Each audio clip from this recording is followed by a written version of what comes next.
시청자 여러분 안녕하십니까? 뉴스데스크 제주입니다. 제주의 일부 어린이집에서 원아들에게 반찬 없이 국에 밥만 말아 먹이는 등 부실한 급식이 제공됐다는 폭로가 나왔습니다. 행정당국의 점검에는 실제 제공한 급식 내용과 다른 서류를 제출하고 외국산 식재료를 숨기기도 했다는 보육교사들의 증언이 나왔습니다. 김항석 기자입니다. 제주의 한 어린이집에서 제공된 급식입니다. 적은 양의 쌀밥에 두부 한 조각이 들어간 국, 생선살 조금과 깍두기 몇 조각이 전부입니다. 또 다른 어린이집에서는 아예 식판조차 없습니다. 반찬은 없고 국에 말아진 밥이 전부. 이렇게 부실한 급식은 영세반 원아들에게 지난 2018년 1월부터 올 초까지 2년 동안 제공됐습니다. 보육교사들은 조리 후 2시간이 지나면 음식을 폐기해야 하지만 오전에 만든 죽을 오후에 배식하거나 간식도 제대로 나오지 않았다고 폭로했습니다. 거의 대부분 오후 간식은 떡이라든지 빵이라든지 과일 그런 종류가 나오는데 저희 반 애들은 거의 1년 내내 죽 아닌 다른 거를 먹어본 적이 없어요. 부모들에게 배부하는 식단에는 국내산으로 표기하고 냉장고에는 수입산 콩과 육류가 보관됐지만 당국의 점검을 통과했다는 증언도 나왔습니다. 경기도 안산 유치원에서 발생한 집단 식중독 사태 이후 정부가 전국 유치원과 어린이집에 전수 점검을 지시한 것은 지난달 12일. 하지만 일부 어린이집에서는 실제 제공했던 급식과 다른 내용의 서류를 한꺼번에 준비하거나 그동안 제공했던 식재료를 숨기는 등 실태가 심각하다고 주장했습니다. 행정당국의 전수점검이 진행되는 와중에도 여전히 부실불량 급식과 위생불량 상태가 여전한 급식이 제공되고 있는 어린이집들이 있으며 이에 대해 해당 어린이집 측은 반찬 등을 먹기 힘든 유아반 원아를 위해 밥을 국에 말아 배식한 것은 맞지만 아침에 만든 죽을 오후 간식으로 준 사실은 없다고 밝혔습니다. 국이랑 밥에 말아서 제공된 게 맞아요. 맞고 어떤 친구는 먹을 수 있고 어떤 친구는 못 먹어요. 그렇기 때문에 제주에서는 지난달 어린이집 두 곳에서 장출혈성 대장균 감염증이 발생한 가운데 보육교사로 구성된 제주평등보육노조는 당국의 이번 건 등에 대해 조사를 요청할 계획입니다. MBC 뉴스 김항섭입니다. 코로나19 3차 감염자가 애월읍 지역에서 발생하면서 어도초등학교 학부모들이 자녀들의 등교를 거부하고 나섰습니다. 어도초 학부모회는 보도자료를 통해 제주 지역 26번째 확진자 동선이 학생들의 동선과 상당 부분 중복된다며 아이들을 학교에 보낼 수 없다고 밝혔습니다. 오늘 하루 어도초 전체 학생 122명 가운데 78명이 등교를 하지 않고 체험학습 신청이나 병가를 냈습니다. 한편 오늘까지 한림읍과 애월읍에서 주민 1,855명이 진단 검사를 받은 결과 1,818명이 음성으로 확인됐고 37명은 내일 검사 결과가 나올 예정입니다. 최근 제주 동물 테마파크 개발 사업과 관련해 경찰이 선을 2리 사무소를 압수수색했습니다. 당시 상황이 CCTV에 그대로 포착되는데요. 경찰이 사업 전반에 대한 수사에 착수한 가운데 마을회가 사업자로부터 3억 5천만 원을 받은 것으로 확인됐습니다. 조인호 기자입니다. 동물 테마파크 예정 부지가 있는 선을 1리 사무소에 제주 서부경찰서 수사관들이 들이닥쳤습니다. 수사관들이 압수수색 영장을 제시하자 리 사무소 직원이 캐비넷 안에 있던 장부들을 가져옵니다. 난감해하는 이장이 지켜보는 앞에서 경찰이 직접 책상을 뒤져 서류들을 찾아내기도 합니다. 또 다른 수사관은 컴퓨터 앞에 앉아 파일들을 복사하고 있습니다. 회장이랑 컴퓨터 내에 있는 동물 테마파크 관련 서류. 회계장부요? 여기 마을 무슨 기금이 있어요? 마을에서 마을 돈이 있으니까 그걸로 이렇게 마을 돈을 내고 운영도 하고. 그런데 경찰이 마을회 통장 거래 내역을 확인해 보니 지난 1월 10일 동물 테마파크로부터 3억 5천만 원을 받은 것으로 드러났습니다. 이장은 지난해 사업자와 맺은 상생협약에 따라 지원받기로 했던 마을 발전기금 7억 원 가운데 절반이라고 해명했습니다.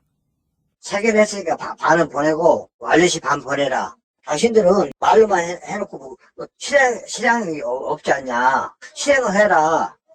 알겠습니다. 해서 실행해서 붙였더라고. 하지만 개발에 반대하는 주민들은 이장이 뚜렷한 이유 없이 회계 감사를 미뤄오면서 돈을 받은 사실을 숨겨왔다며 반발했습니다. 3억 5천이 지급이 됐으면 당연히 개발회의를 최소한 열던지 총회를 열어서 사람들한테 알릴 의무가 이장에겐 당연히 있죠. 그게 이장한테 준 돈은 아닌 거잖아요. 근데 어떻게 지금 7개월째 가까이 되는데 마을 주민들한테 알리지 않을 수가 있어요. 특히 반대 측 주민들이 고발한 원희룡 지사의 직무유기 혐의를 수사해온 제주 서부경찰서가 이번 압수수색을 진행하면서 최종 사업 승인을 검토 중인 제주도로 수사가 확대될 수 있다는 관측도 나오고 있는 상황. 동물 테마파크 개발 사업에 대한 의혹이 증폭되고 있는 가운데 경찰이 사업 추진 과정에 대한 수사에 착수하면서 수사 결과에 따라 파장은 더욱 커질 것으로 보입니다. MBC 뉴스 조인호입니다. 제주 MBC가 보도한 영어교육도시 2단계 개발 사업 논란과 관련해 JDC가 환경단체와 공동조사를 실시하기로 했습니다.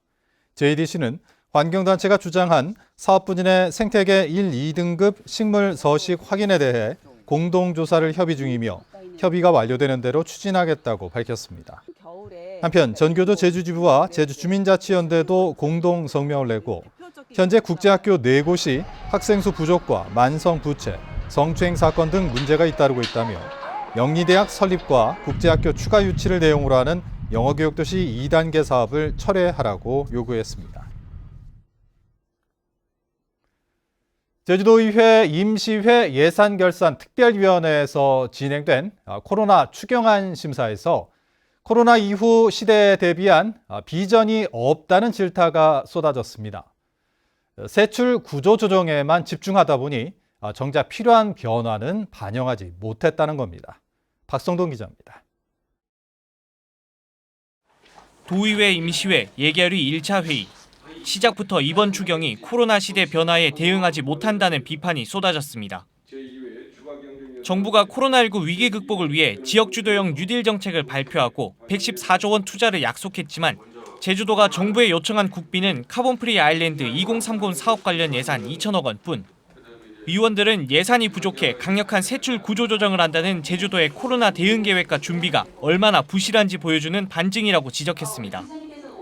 이 사업을 보면은 그 내년 돼서 정말 다른 지자체에 그냥 창조적인 게 아니라 그냥 편승해서 그냥 제주도도 이렇게 한다라는 그냥 모양새만 비춰줄 거라고 우려가 되고 있어요. 코로나 이후 시대에 대비해 방역과 보건 조직을 확대하고 비대한 기구는 축소해야 하지만 제주도 행정조직 개편안이 상정 보류된 뒤 어떤 고민도 없다는 질타도 나왔습니다. 이에 대해 제주도는 의회와 협의해 뉴딜 정책을 발굴하고 조직 개편은 올해 안에 시설공단 설립 추진과 함께 다시 추진하겠다고 밝혔습니다. 이게 원래 이해관계자가 많고 그렇기 때문에 아시겠습니다. 정부 조직 개편할 때도 부처에서 뭐 엄청납니다. 그것도. 그래서 참 그 현실적인 부분과 이상적인 부분에 좀 그 아픔이 있습니다. 시급한 현안을 고려하지 않은 행정시 예산 삭감도 도마에 올랐습니다. 심각한 쓰레기 처리난에도 북부광역 소각장 예산은 제주시 요청의 절반만 지원하는 등 주민 생활과 직결된 행정시 예산까지 삭감해 행정시 권한 강화는 말뿐이라는 겁니다. 삭감하는 것도요. 배부른 자가 내놓는 거하고 배고픈 자가 내놓는 삭감의 액수의 문제가 아니라 그 고통은 다르다. 아까 말씀드린 그 쓰레기 문제 이런 거는 전혀 100% 했으면 아마 100% 반영이 돼야 된다. 이걸 인정 안 하는 예산부서나 담당자는 없을 겁니다. 그렇지만 이제 액수가 크고 이러다 보니까 도의회 예결위는 오는 27일까지 이번 추경안 심사를 진행한 뒤 본회의에 상정할 예정인 가운데 최종 개수 조정에 관심이 쏠리고 있습니다. MBC 뉴스 박성동입니다. 원희룡 제주도지사는 민선 7기 세 번째 정무부지사 후보로 고영권 변호사를 지명했습니다. 고영권 지명자는 제주시 자문변호사와 제주도교육청 고문변호사 등을 역임했으며 제주도는 다음 주쯤 인사청문회를 제주도의회에 요청할 예정입니다. 인사청문회에서 부적격 판정을 받은 뒤에도 자질 논란이 계속되어 온 김성원 현 정무부지사는 지난 20일 사직서를 제출했습니다. 차세대 지능형 교통 시스템을 접목한 자동차 자율주행이 제주에서 선을 보였습니다.